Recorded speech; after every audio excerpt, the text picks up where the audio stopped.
ఈరోజు night dinner ఇవి పల్లికాయ ఉడకబెట్టిన పల్లి గింజలు, అల్లం నేరేడు పండ్లు, క్యారెట్,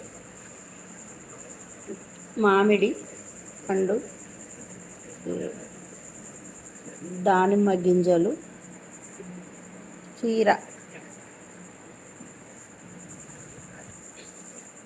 ఖర్జూర. ఇవి ఈరోజు నైట్ నాకు బ్రేక్ఫాస్ట్ ఇవి.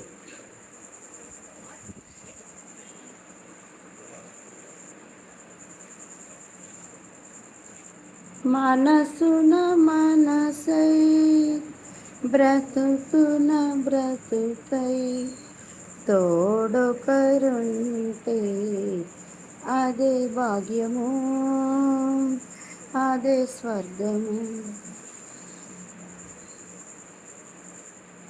ఉంటా నిర్మల ఆమంచ. ప్రతి ఒక్కరూ ఇలాంటి తీసుకొని హెల్తీగా ఉండండి, సంతోషంగా ఉండండి. నిర్మల ఆమంచ.